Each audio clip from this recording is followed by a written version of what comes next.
You're listening to the Huddle Up Podcast with Chad Jensen and Zack Kelberman. Join Broncos Country's deep divers at milehighhuddle.com and sound off. And now it's time to drop some knowledge.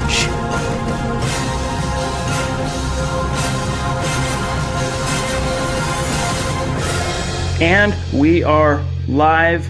Welcome in, everybody, to another live episode simulcasting here on YouTube and Facebook of the Huddle Up Podcast.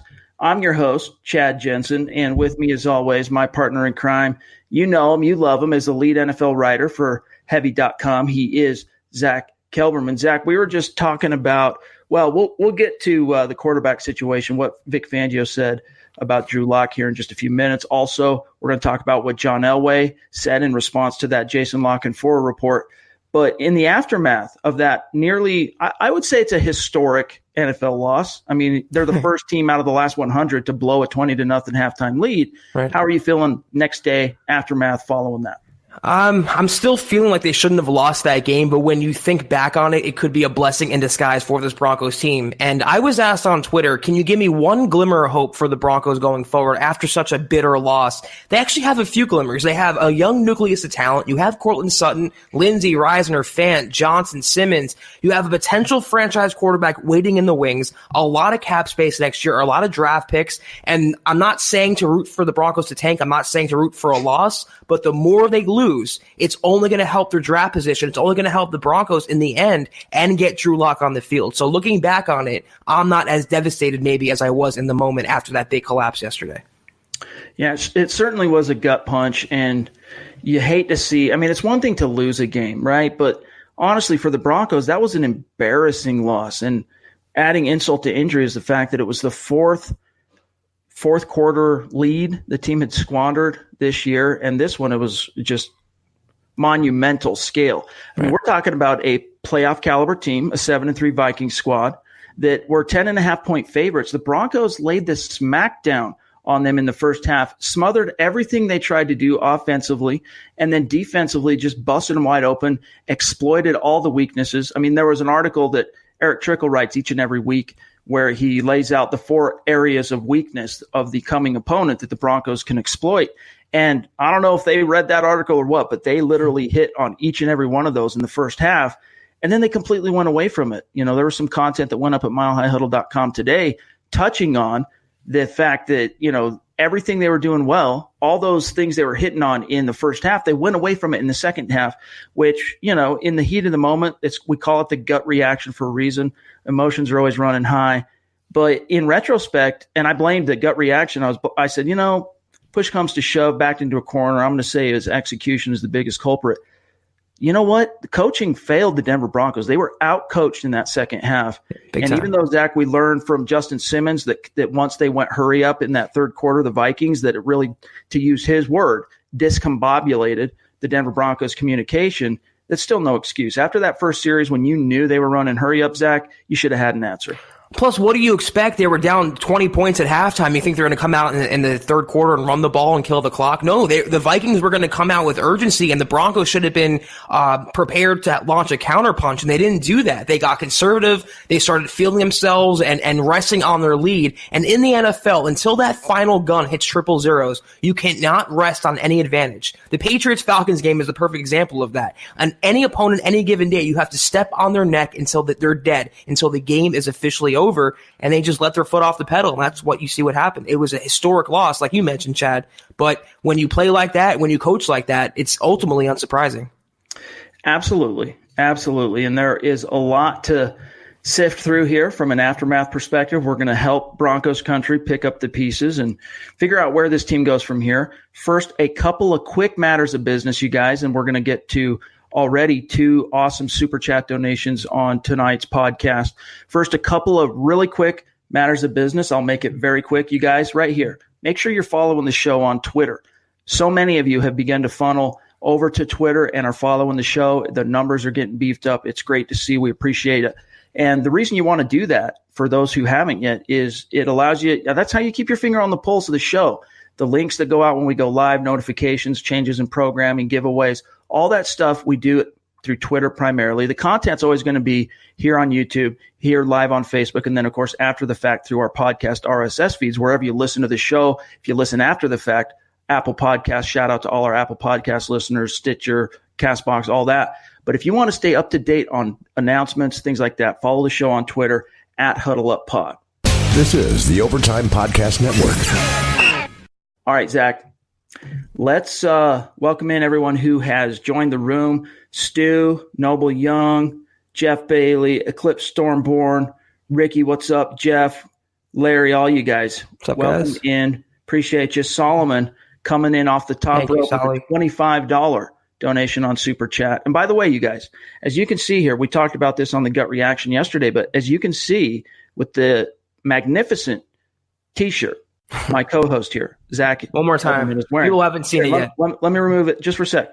The front, hashtag football priest. You know we are your football priests. We offer you that absolution and answers to your burning Broncos questions four days a week. You hear from Zach and I.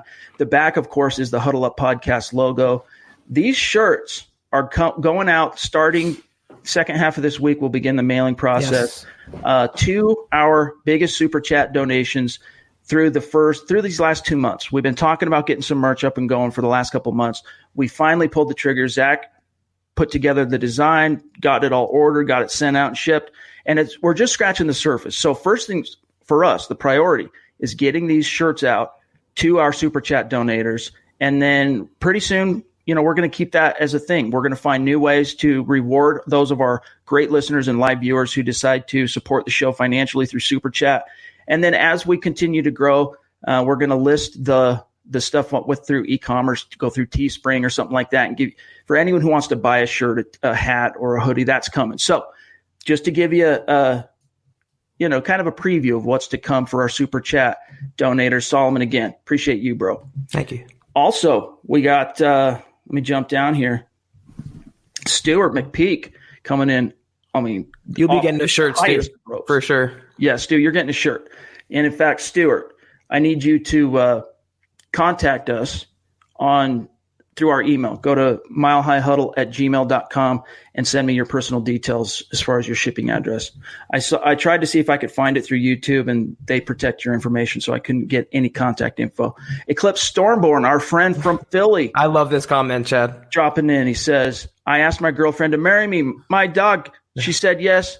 Congratulations, brother. I asked her if my football priest could do it. I love this comment. That's great. She said no. She's a smart gal. We'd have to go get one of those, honorary. Right. I don't know. For a temporary occasion. Eclipse his question, though. And by the way, congratulations, my friend. Yes. That is awesome. With that, will we see Theo Riddick this season, or just another and I'm not sure what you meant there at the end, but as far as Riddick, no.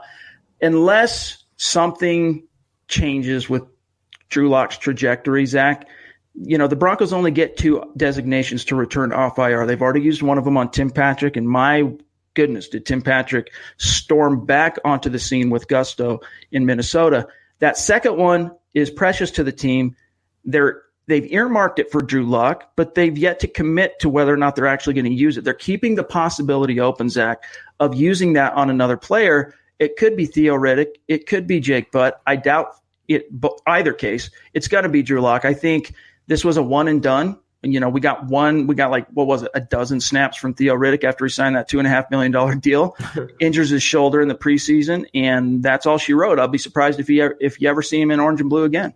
It's unfortunate that 3 players on the offensive side all got injured, and they couldn't carry them all. They couldn't designate them all with Locke, Patrick, and also Theo Riddick. But Chad's right. They have 1 spot left, and they would just be insane not to give that to Locke and get him on the field. If they're going to keep him on the shelf to promote Theo Riddick, a backup running back, and they have 3 on the roster, it would take Elway's incompetency to a new level to me. So, yeah, they have Booker now, who I think they're working into the offense when we saw him on the field a little more on yesterday's game. But like Chad said, barring injury, they're good at running back. They need a quarterback of the future, hence Drew Lock.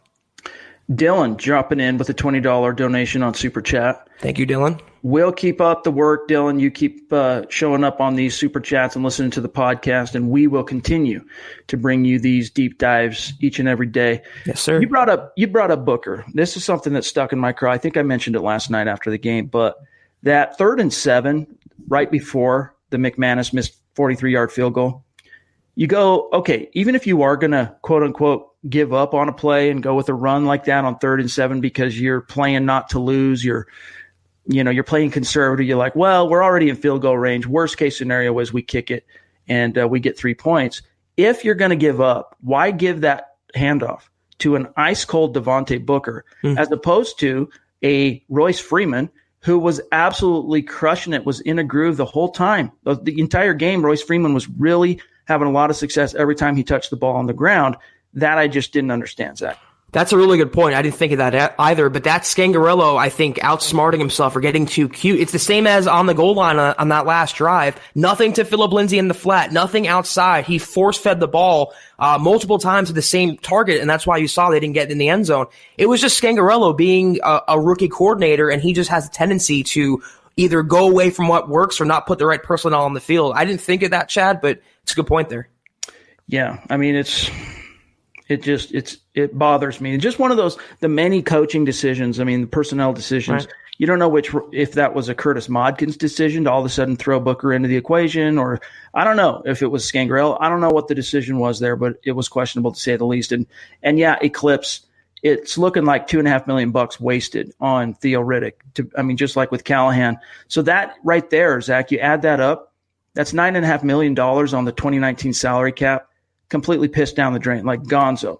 Like, let's go take a trip down the interstate with $9.5 million and just start. Dump it away. Out the window we go. Make it rain. Broncos might as well have done that because that $9.5 million did them no good.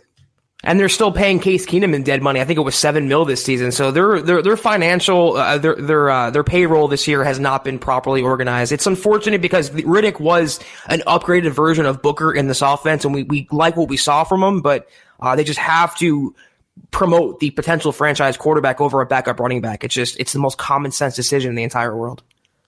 All right, let's shift gears for a minute and touch on 2 storylines that have emerged since Zach and I were with you last.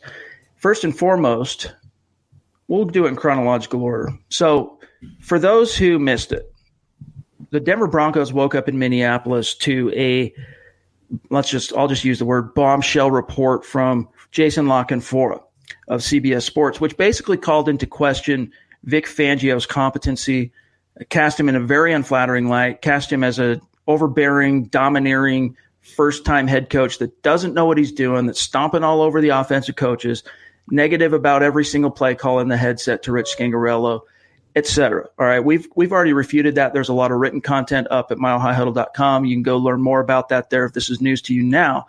But Mike Kliss, of course, 9 News, Denver Broncos insider, who is very well connected to the Elway front office. He got a couple of quick quotes from Elway on the topic of that CBS Sports report. And, Zach, I wanted to get your thoughts on this. First off, Elway said, quote, this is Elway in response to the Fangio CBS Sports report, quote, "Let me tell you this. Vic is fair and straightforward, period. He's the head coach, and it's okay for him to give his opinion." And then he went on to say also, Elway, quote, "If you're happy with things and worried about criticism, you are in the wrong expletive game." Maybe it was damn, maybe it was F. I don't know what he said. It's not a personality contest. It's about winning, closed quote. So Zach, Elway going to bat a little bit for Fangio. And I think, it's fair what he said, that second comment that, in the NFL, you can't be content with where you're at. Even if the Broncos were currently sitting at 7-3 instead of 3-7, you always have to be pushing for more. You always got to be putting wood on the fire, so to speak. And you certainly can't be worried about outside criticism. But what else is Elway really going to say? I mean, not only is Fangio the coach of the Broncos and he's in his first year and the Broncos reflect on Elway, but Fangio was another hand-chosen Elway coach, an Elway pick, and he doesn't want any outside media or anyone slandering that pick. Again, it comes back to Elway's ego and the position he put himself in as the czar of the Broncos. I don't expect him to say anything else. He wasn't going to come out and say, yeah, that report has some credibility to it. I agree with it. He's only going to refute it. And as strongly as he did, I think he went out of his way because he doesn't want any of this reflecting on himself. It could very well be exactly as you say. But the one thing I'll say about that report, again, that to me, and I know a lot of my colleagues in Denver media will say the same, it's hard not to draw,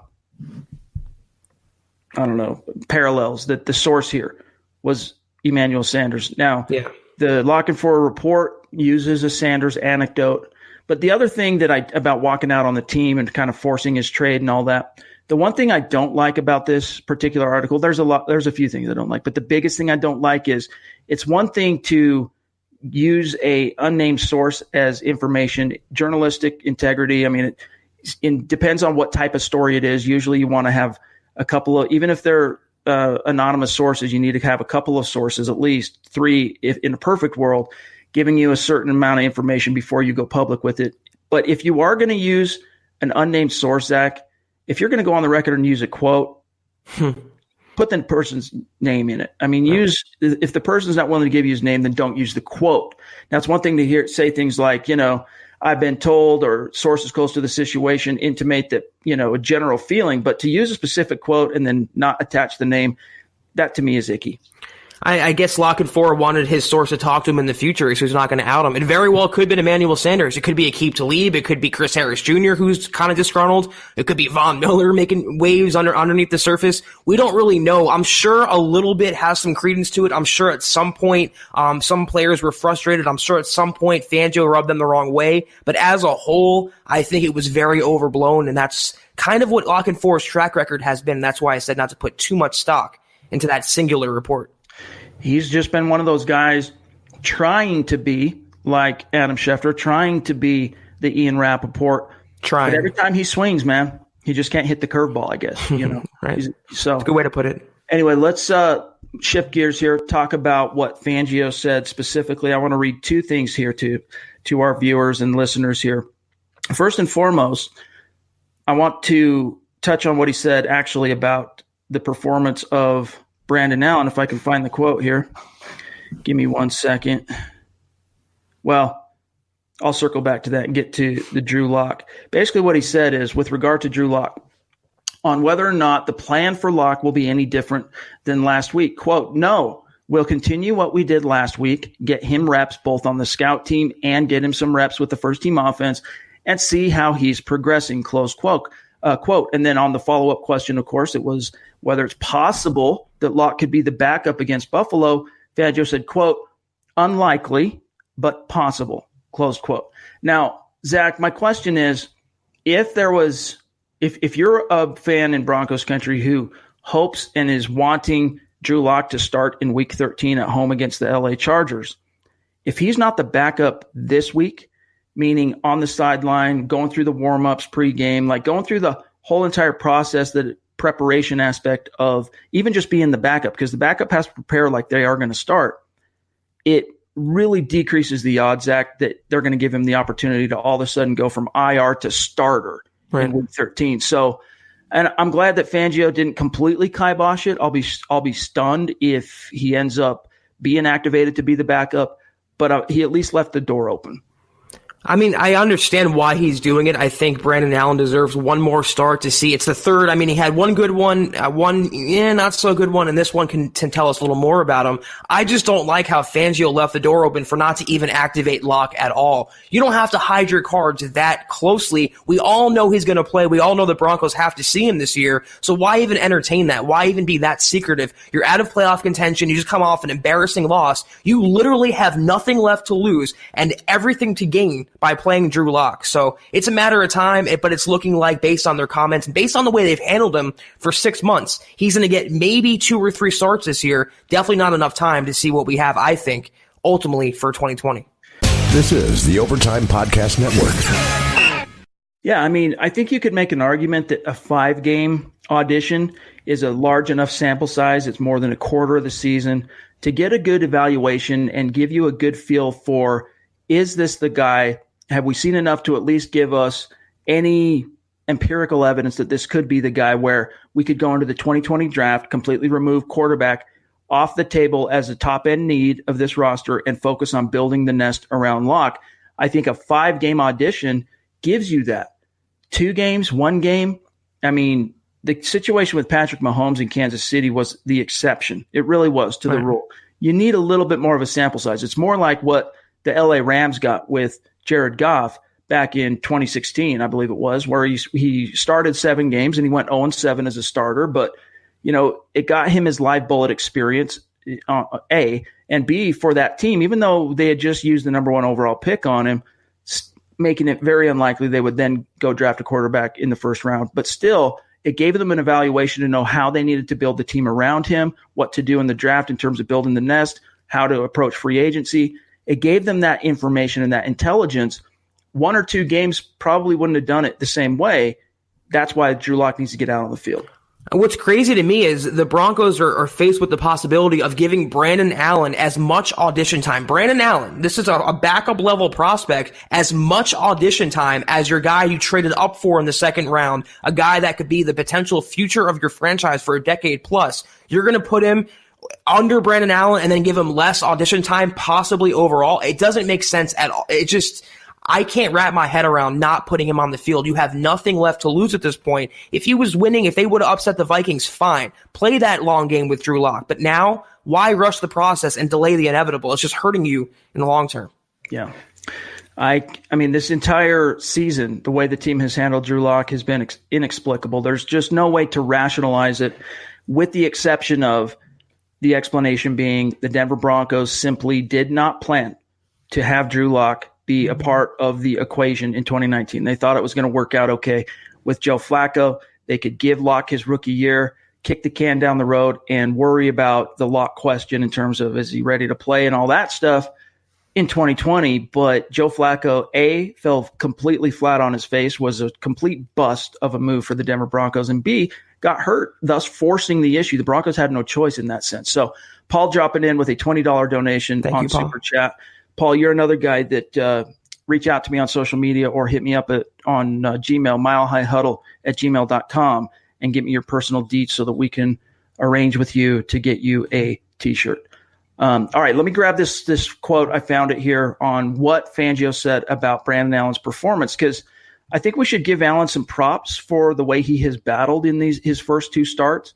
But we can't get too far out over our skis. Here's what Fangio said in regards to his performance against the Vikings. Quote, "Good. That was a tough environment, as you guys, most of you were there, I'm sure can attest. It can get loud there. I thought he did well. I thought he handled the huddle well.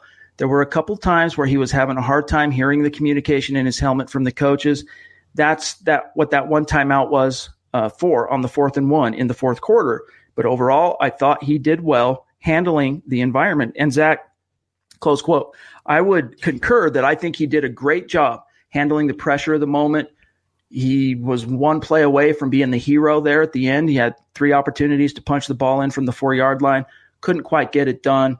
He showcased again that mobility to pick up some tough yards, including that 4th and 1 in the clutch where they play fake to the left. He booted out and picked up the first down, picking up 11 yards along the way. But you saw the issues with accuracy at times. You saw the lack of arm strength on that interception to Noah Fant. We don't know exactly what happened there, but you can see he just doesn't have the oomph on his arm that a player like Drew Lock has and some of the stronger arm quarterbacks in the NFL. What was your overall evaluation on Allen week 11? As I said on the pod, I think he played fairly well. He didn't blow me away. I mean, he didn't do anything to win the game for the Broncos. I think it was a minor step back from that Browns performance. But when you keep it in perspective, it was his second career start on the road against a really good team.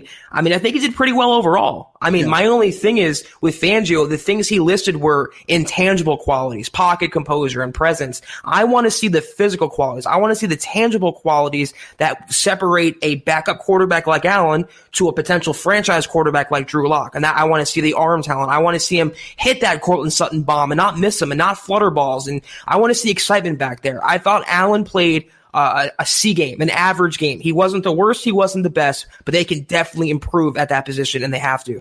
The one thing I've liked so far about Allen is that in both games that he has started for the Broncos, he has been unafraid to challenge the defense vertically, and he knows how his bread gets buttered. He's getting the ball to Noah Fant. He's getting the ball to Cortland Sutton. And then as we saw in Minnesota, he got the ball to Tim Patrick. 3 playmakers down the field, all of whom had receptions that went for 20 yards or more. I like that mentality because we were used to seeing the way that Flacco played those first 8 games, again, I remind our viewers and listeners, he was the 33rd ranked quarterback when it comes to aggressiveness. He wasn't pushing the ball downfield beyond 10 yards, and he wasn't trying to fit the ball into tight windows. He was number 33 according to Next Gen Stats before he suffered the neck injury and was done.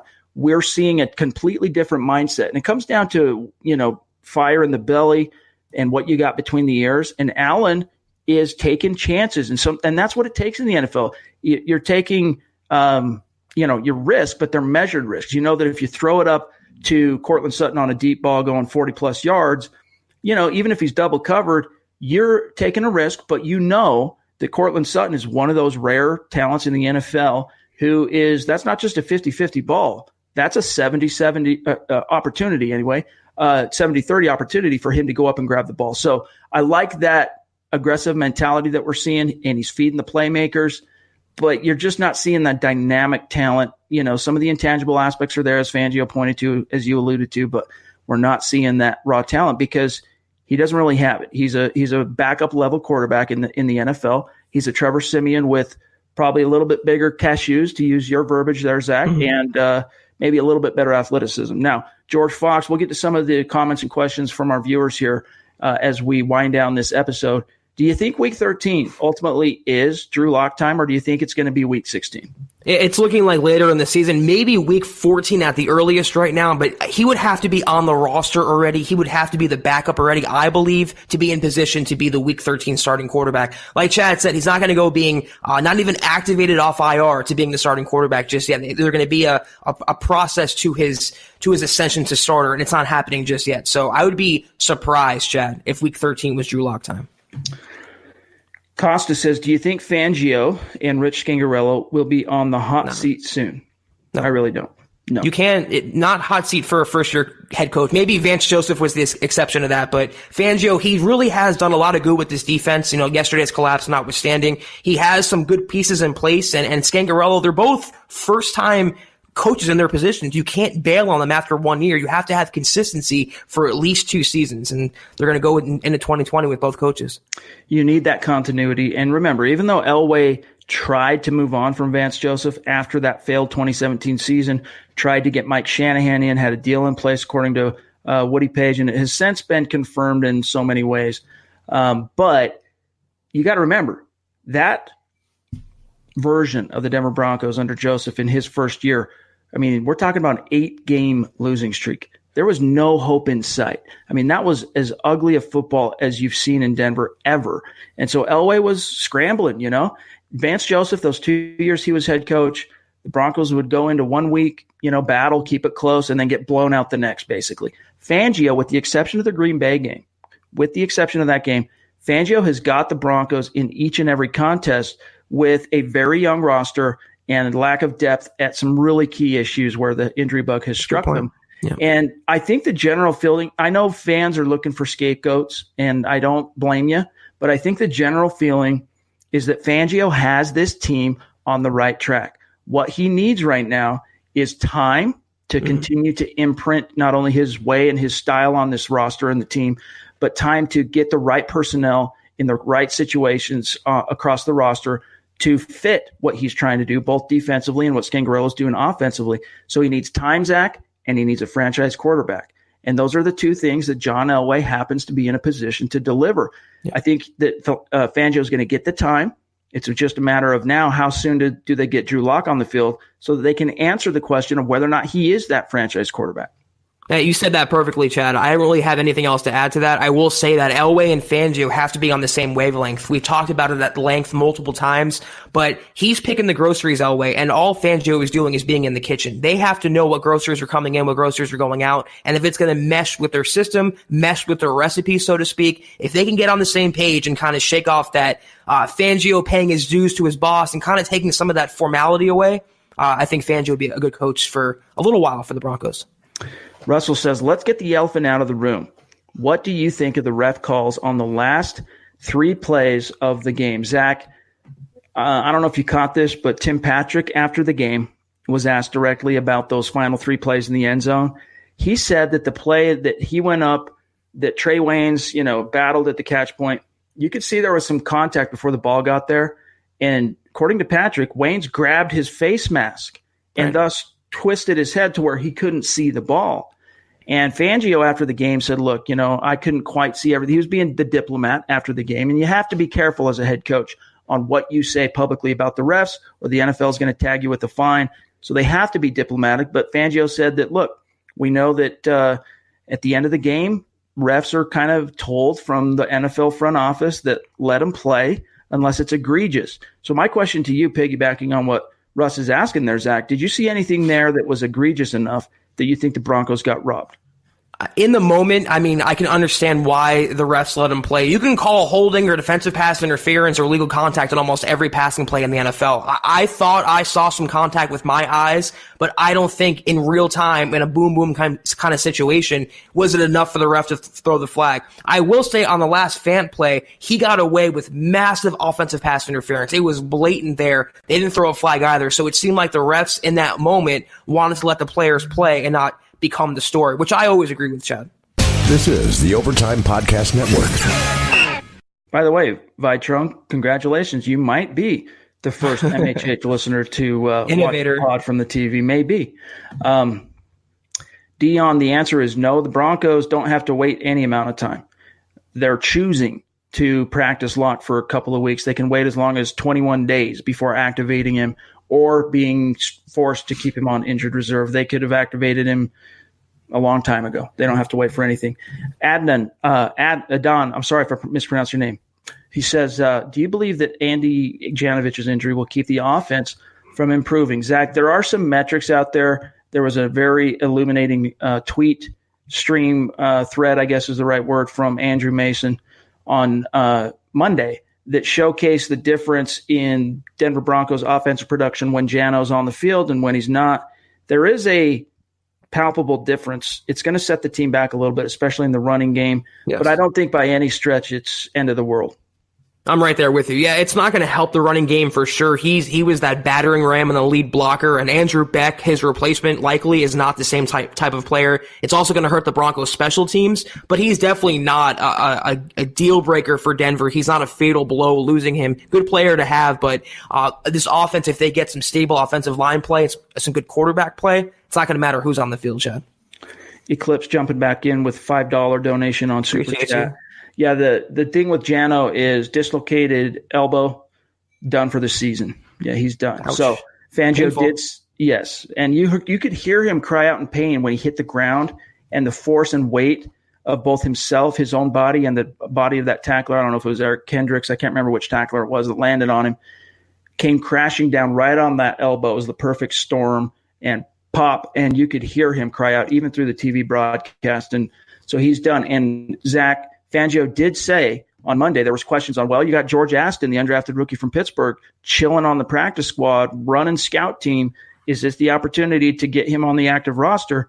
That's not going to happen. Fangio said that Andrew Beck, the rookie they got off waivers from the Patriots at the start of the season, he's going to go back to being the fullback like he was those first 3 games before Jano got back when he had that pec injury coming out of preseason. That's right. And it makes sense, too, because he can play fullback on running downs and he can be a tight end on passing downs. He offers the versatility there. So you're getting 2 players in one pretty much. I agree with this move. He has experience in the starting offense. He'll slide right back in. He's a downgrade from Jano, but again, Jano's loss isn't going to make or break the Broncos offense improving or progressing. It's just a minor setback. All right, let's grab a couple more, and then we will bid you guys a good evening, let you enjoy Monday Night Football. Glenn says, when do we start talking contract extensions with Cortland Sutton and Phillip Lindsay? I realize they are second-year guys, but do we want to risk them skipping town? Glenn, it's natural for you to want to do anything you can right now to keep those 2 studs in the stable. However, the Broncos have plenty of time with both guys. Sutton, it's not even a question until he's entering his 4th year. So he's got another season or so to continue to produce, season and a half, let's say, before the Broncos start putting something together. Lindsey, they're going to have to face that one a little bit sooner because, if I'm not mistaken, we researched this a couple of weeks ago. Off the top of my head, I think he's restricted free agent this spring, and then he might be an ERFA, exclusive rights. Either way, the Broncos have control of him for 2 more seasons after this. But with restricted free agent tag, and there's always a risk of another team like you saw with C.J. Anderson a few years back in the Miami Dolphins swooping in, signing him to an offer sheet in which the Broncos have to decide whether or not to match. So I think you're still about at least 1 year from either one of those guys getting locked up. And if the Broncos were smart, they would sign them well in advance as soon as they can, because their value is only going to go up, especially for Courtland Sutton. That guy is making more money every single week. I can see Philip Lindsay giving the Broncos a little bit of a hometown discount for taking a chance on him, being the hometown kid.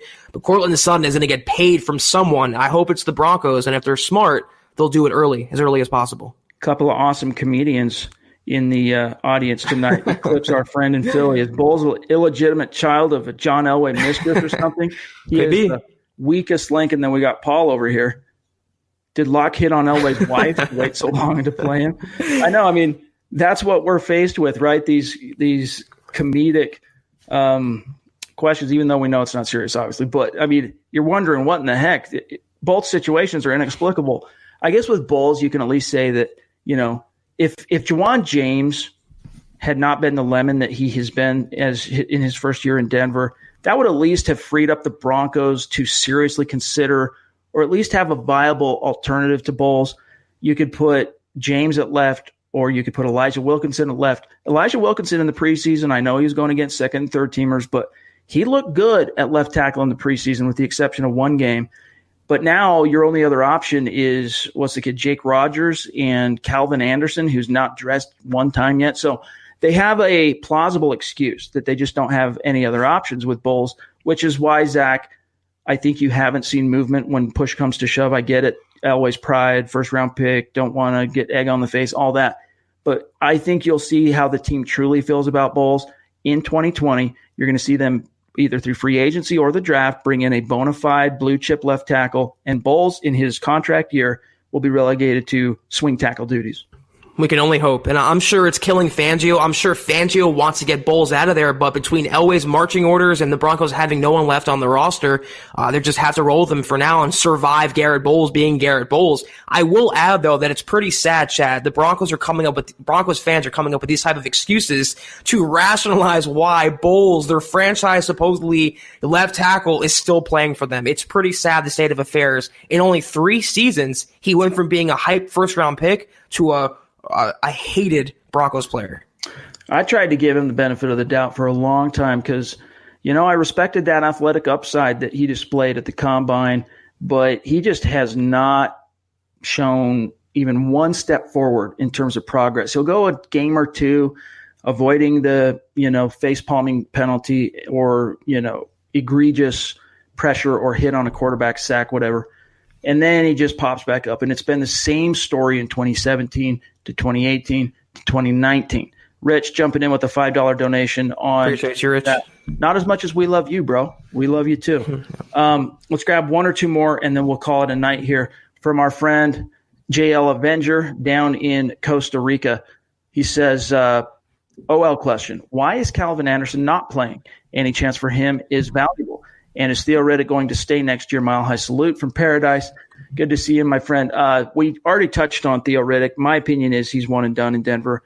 Can't rule out the possibility, but we'll see where that goes. Calvin Anderson, he's an undrafted rookie that the team liked as a developmental upside guy, and he's on the roster. He's on the 53 because they need another option in case things go sideways on a week-to-week basis. But I mean, if something happens at this stage, if James continues, Zach, to be nicked up with that knee, I mean, at this point, why not just put him on injured reserve? I mean, this is getting ridiculous, but I digress. If something were to happen to Bowles or Wilkinson, you got Jake Rogers is probably the next tackle into the fray. Not probably, he would be. And then if James is still banged up, Calvin Anderson's your only other option. I'm going to take a guess and say that from what Anderson's shown in practice, is he's very far off from being a starting caliber player. The Broncos feel anyway he must be a very project type guy. But I agree with you. I mean, why not test him out there in a lost season that's all about development for 2020 and beyond? Try these tackles out. We always, kill Elway for not playing or having developmental guys behind the starters. This is that chance, and he's just a healthy scratch every week, so he's obviously not showing something in practice. It's just unfortunate that, again, we're in this situation where we're rooting for Calvin Anderson to step up and replace the first-round pick, Garrett Bowles. I would love if Andrew Thomas is wearing the orange and blue next year. We'll see. We'll see what happens in the draft. Navet's last one, guys, and then we're going to sign off for tonight. He says, am I wrong to be really optimistic about next year? We appear to be developing a good young nucleus. I feel like we are a bad team now, but honestly not that far away. And you know what, Navet's, that's how Vic Fangio feels. He feels like they're getting close. He talked about it today. And I do think the Broncos are getting closer, and they're learning. They're very much having to relearn how to win as a team. You know, the Von Millers, and Derek Wolfe and Chris Harris Jr. are three of the few holdovers left from Super Bowl 50. Everyone else is here, joined the team during these dark years, and they're having to relearn how to win. Fangio's having to start the culture over from scratch.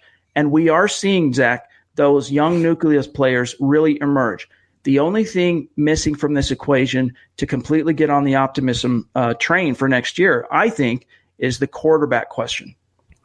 Just imagine the Broncos never wasted 8 starts on Joe Flacco. Just imagine if they started Brandon Allen or Locke or anyone else, if Locke was healthy, other than Joe Flacco. What would the record be? There are a couple close calls, a couple referee calls, a couple bad bounces away from being 5-5 or better. So, yes, you have a reason to be optimistic. We talked about the nucleus of players they have in place. They are a quarterback away from being a playoff team again. They have the defensive coaching. They have a lot of supporting talent, but they are one franchise quarterback away from being not only a playoff contender, but a consistent contender. They have the talent elsewhere, but like Chad always talks about, the game starts and ends with your quarterback. Got to get Drew Lock on the field. You got to know as close as you can to an answer, I think is what I'm looking for, on whether or not he's your guy to build around for 2020 and beyond. And I just got a message here on Facebook from a listener, Travis. He has a question. Sorry, buddy, you're out of time, and you got to leave your question in the comment stream, and we can get to it. We can put you on the screen. We can do the whole 9 yards. So sorry about that, buddy. He's messaging me on Facebook. That's what you got to do. Get your message in on the stream. But you guys, that's going to do it for today's episode of the Huddle Up Podcast. Thanks to each and every one of you for joining us here on this live simulcast on YouTube and Facebook, whichever platform you're listening and viewing the show. Massive mile-high salute to our Super Chat donators. Guys, we're going to be putting something together here this week, reaching out to you in terms of getting you your shirts, our biggest Super Chat donators. Appreciate you guys. That Zach and I, each and every podcast we do with you guys, are great listeners in Broncos country. We are just completely overwhelmed by your support. We love you guys. Yeah. Thank you guys for all your support. Absolutely. In the meantime, you guys make sure you are following the show on Twitter @HuddleUpPod. And you can find, of course, my partner Zack Kelberman on Twitter @KelbermanNFL, myself @Chad and Jensen. Stay tuned. Those of you who are listening to this podcast after the fact or listening on Tuesday, enjoy the pod. And on Wednesday, you will have a fresh episode of Building the Broncos with Nick Kendall and Carl Dummler. And eventually we'll start working those guys into the rotation here with the live stream and getting you guys an opportunity to talk to them in real time as well. That's coming down the pike. So stay tuned for all the great content we have planned for you here with Mile High Huddle and on the Huddle Up podcast stream. For Zack Kelberman, Zach, have a good night, my brother. You too. See you Wednesday. I'm Chad Jensen. We will talk to you guys Wednesday night right here again on YouTube and Facebook, 6 p.m. Mountain, 8 p.m. Eastern. Book it. We'll talk to you guys then. Have a good start to your week, everybody. You've been listening to the Huddle Up Podcast. Join Broncos Country's deep divers at milehighhuddle.com to keep the conversation going.